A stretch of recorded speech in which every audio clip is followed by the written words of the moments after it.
1962, and the Bush Boys with youthful Graham Langlands at fullback downed their city cousins. There was keen anticipation for the arrival of the Eric Ashton skippered Great Britain side, laced with such talents as McTeague, Turner, Fox, Sullivan and Huddart. A lead-up match against Newcastle saw the tourists stumble 23-18. The fair-headed teenage fullback Les Johns spearheading the upset. Also in the side, a tough young lock named John Sattler. In Britain's dramatic clash with New South Wales, referee Cliff Brown sent off 6 players, 4 of them wingers. 70,000 were on hand to witness Reg Gasnier become the youngest man to captain his country in the first test. Sullivan and Ashton each crossed twice. Forward skill and dominance set up tries for Huddart, Turner and the ageing Boston. A 7-0 deficit turned into a 31-12 romp for the tourists. Eric Ashton recalls what turned out to be an Aussie blunder. Going to Brisbane, Australia decided that probably our weak link was with Billy Boston, which was fatal for him because they kicked the ball off and to him and he just scattered him. He had a tremendous game in the second test.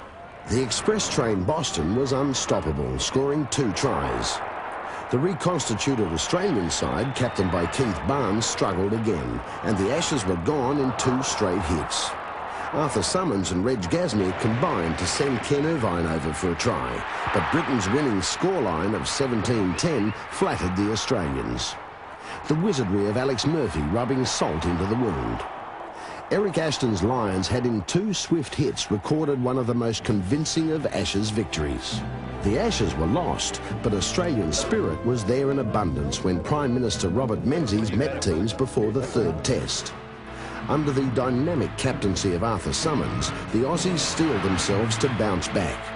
It was a match which ranks as one of the most thrilling and eventful tests ever. Ashton's try saw the tourists grab a 12-11 lead at half-time.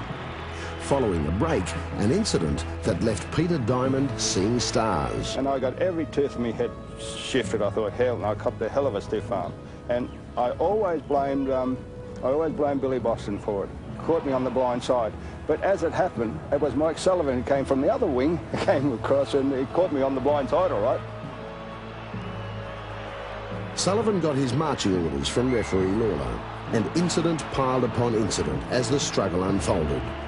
Opposing forwards Derek Turner and Dud Beattie were at it, and they too were sent off. As they left the field, the fiery Rocky Turner snapped and snarled at the injured Australian front rower and had to be kept apart by a Zambuk. More drama. Elton Rasmussen, his leg giving away because of hamstring problems as he kicks for goal.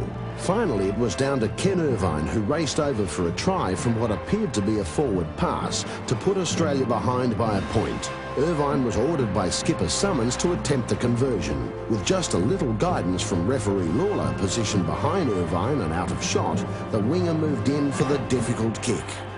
Irvine's goal brought a sensational Australian win, 18-17. But with the tour nearing its end, the Brits still had one hurdle to jump, as Neil Fox explained.